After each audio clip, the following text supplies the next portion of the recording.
নেপালের রাজনৈতিক ময়দানে এসেছে নতুন মোড়। মাত্র ৩ বছরের ব্যবধানে র্যাপার থেকে রাজনীতিতে যোগ দিয়েছেন বালেন্দ্র শাহ একেএ বালেন। এবার তার নেতৃত্বের জেনজি রাজনৈতিক দল রাষ্ট্রীয় স্বতন্ত্র পার্টি ৫ মার্চ অনুষ্ঠিত সাধারণ নির্বাচনে ভূমিদস্যু জয় পেয়েছে। ২৭৫ আসনের নিম্নকক্ষ সংসদে ১৩৭ আসনের মধ্যে আরসিপি এগিয়ে রয়েছে ১০০ আসনে। কাঠমান্ডু বিশ্ববিদ্যালয়ের আইন শিক্ষক এবং সংবিধান বিশেষজ্ঞ বিপিন অধিকারী এই ঘটনাটিকে চমকপ্রদ হিসেবে আখ্যায়িত করেছেন। তিনি জানান, ২০২৫-এর সোশ্যাল মিডিয়া ব্যান এবং প্রতিবাদী আন্দোলনের পর তরুণ প্রজন্মের মধ্যে বালেন্দ্র শাহের জনপ্রিয়তা তুঙ্গে। বর্তমানে তিনি প্রধানমন্ত্রীর আসনের লড়াইয়ে এগিয়ে আছেন।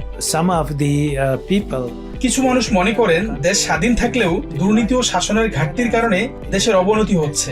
আরএসপি যদিও একটি নতুন দল, জনগণকে আশা দেখাতে সক্ষম হয়েছে যে তারা সমস্যাগুলো সমাধান করতে পারবে। তারা জানে দেশের সমস্যাগুলো কি এবং সেগুলো মোকাবিলার জন্য তাদের একটি পরিকল্পনা রয়েছে। आरएसपी ये भोट से चाहिँ नयाँ सरकार बनेगा। नयाँ सरकार से चाहिँ देश को विकास लगायत नीति निर्माण ऐन कानून बनाएगा देश र जनता के पक्ष में, इसलिए भोट डाला।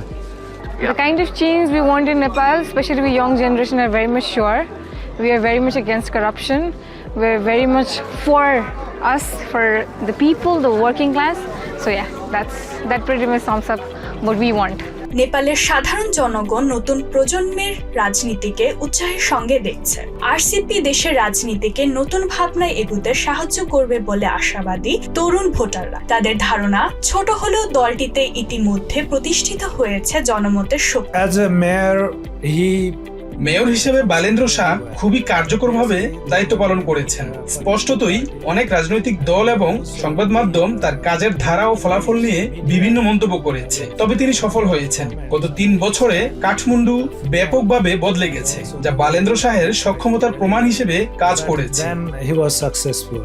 নেপালের দীর্ঘদিনের রাজনৈতিক অস্থিরতা, বেকারত্ব ও দুর্নীতি দেশের মানুষের মাঝে তীব্র ক্ষোভ ও অস্থিরতা সৃষ্টি করে। যে ক্ষোভের বিস্ফোরণ ঘটে ২০২৫ সালের গণ অভ্যুত্থানে এবং ফলশ্রুতিতে সেপ্টেম্বরে পতন হয় প্রধানমন্ত্রী কেপি শর্মা সরকারের। দেশটির এই রাজনৈতিক অভ্যুত্থান বালেন্দ্র শাহের মতো নতুন নেতাদের পৌঁছে দিচ্ছে রাজনৈতিক মঞ্চে। ইশরাত জাহান প্রভা, TVN24 নিউজ ডেস্ক।